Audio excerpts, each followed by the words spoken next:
పాతకాలం ఫుడ్స్లో ఇది కూడా ఒక అద్భుతమైన జ్ఞాపకం. జారుడు ఉప్మా అంటాం మా సైడ్, ఇంకొన్ని ప్రాంతాల్లో ఇంకోలా పిలుస్తూ ఉంటారు. మొత్తానికైతే రెసిపీ ఇదే.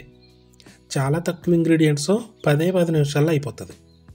టిఫిన్స్ అంటున్నాను కదా, అప్పుడు కూడా కొన్ని రకాలు ఉండేవి కదా, దిబ్బ రొట్టెని, పొట్టిక్కలని, ఇలా అవన్నీ మెల్లమెల్లగా మనకు చాలా వస్తూ ఉంటాయి. ఈ ఉప్మా వేడిగా ఉన్నప్పుడే తినాలి. అలా తీసుకుని ఊదుకుని తింటూ టీ తాగుతూ ఉంటుంది. ఆహా, సూపర్గా ఉంటుంది, చాలా బాగుంటుంది. మరి అప్పుడు ఎలా చేసేవారో సేమ్ అదే పద్ధతి కదా మంది.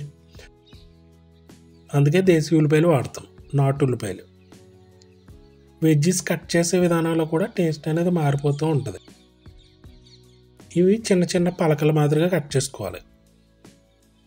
ఒక గుప్పెడు అంటే చిన్న ఉల్లిపాయలు కదా, అందుకే గుప్పెడు అని చెప్తున్నాను. ఒక పావు కేజీ రవ్వ తీసుకున్నాము, దానికి తగినట్టుగా ఇవి. పచ్చిమిర్చి కొంచెం ఎక్కువ వేసుకుంటే బాగుంటుంది. ఇవి కూడా క్యూబ్స్ లాగే కట్ చేసుకోవాలి. అల్లం కూడా చిన్న చిన్న ముక్కలు.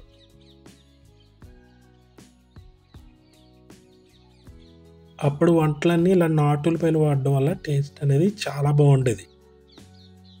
80s 90s కిడ్స్కి అయితే బాగా గుర్తుంటాయి ఇవన్నీ. పొయ్యి మీద బాండి పెట్టేసుకున్నాం కదా, వేరుశనగ ఆయిల్ యూజ్ చేసాము. ఇందులో పచ్చిశనగపప్పు, పొట్టు మినపప్పు వాడాలి. ఆయిల్ కొంచెం ఎక్కువే పడుతుంది ఈ ఉప్మాకి. ఆవాలు, ఎండుమిర్చి ఇవన్నీ బాగా క్రిస్పీ అయ్యేదాకా ఫ్రై చేసుకోవాలి. ఈ సత్తు మూగుడు ఎందుకు యూజ్ చేసామంటే, మరి అప్పటి రోజుల్లో కూడా ఇప్పుడు అరిసెలు, బూరెలు వండాలంటే ఇవే యూజ్ చేసేవారు. మట్టి దాకలు ఏంటంటే అన్నము, కూరలు ఇవి ఎక్కువ వండుకోవడానికి. అలా ఇవి బాగా ఫ్రై అయిపోయినాయి కదా, కరివేపాకు వేసుకుని, కరివేపాకు కూడా బాగా వేగిపోయిన తర్వాత అప్పుడు ఉల్లిపాయలు వేసుకోవాలి.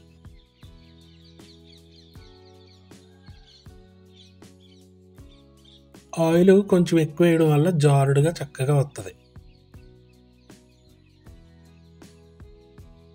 ఇవి బాగా వేగిపోయినాయి కదా, ఇప్పుడు ఉల్లిపాయలు వేసుకుని, ఉల్లిపాయలు ట్రాన్స్పరెంట్ కలర్ వస్తే చాలు. మరీ ఎక్కువ వేగినాయి అనుకో టేస్ట్ మారుతూ ఉంటుంది.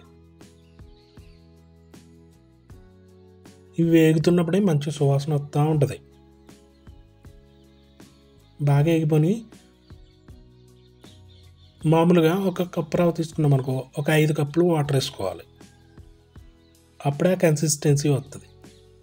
ఉప్పు గళ్ళు వేసుకున్నాము, మంచి టేస్ట్ ఉంటుంది. మూత పెట్టేసి ఒక్క పొంగు వస్తే చాలు. మరీ ఎక్కువ మరిగించామంటే పప్పులన్నీ మెత్తగా అయిపోతాయి. శనగపప్పు, మినపప్పు ఇవన్నీ ఉన్నాయి కదా. చాలు, ఒక్క పొంగు వచ్చిన తర్వాత రవ్వ వేసుకోవడమే.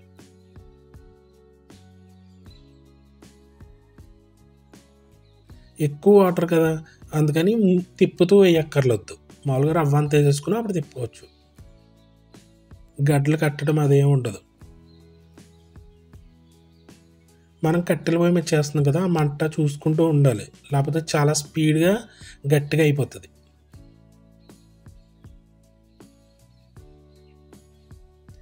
చూసారా, ఇలా జారుడుగా ఉన్నప్పుడే తీసేసుకోవాలి కిందకి.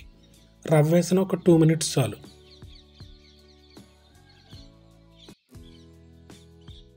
ఇలా మూడు కింద దించేసుకున్నాక చూసారా, ఈ కన్సిస్టెన్సీ వచ్చేస్తుంది. ఆయిల్ కొంచెం ఎక్కువ ఉండడం వల్ల అలా జారుడుదనం ఉంటుంది.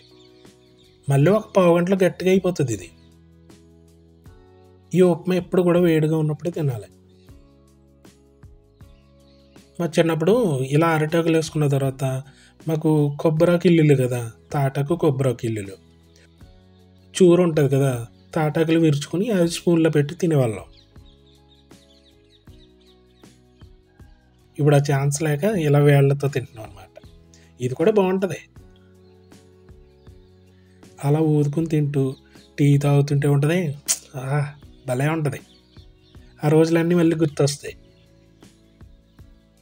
ఇంకా బోల్డ్ అని రకాల రెసిపీస్ ఉన్నాయి ఓల్డ్వి, అవన్నీ ఒకటి చేస్తూ ఉంటాను. తప్పకుండా సపోర్ట్ ఉన్నాయి. ఛానల్ విజిట్ చేయండి, బోల్డ్ అని రెసిపీస్ ఉంటాయి. సబ్స్క్రైబ్ చేసుకోవడం మర్చిపోవద్దు. బెల్ బటన్ నొక్కితే నోటిఫికేషన్స్ వస్తాయి. లైక్ చేయండి, షేర్ కూడా చేయండి.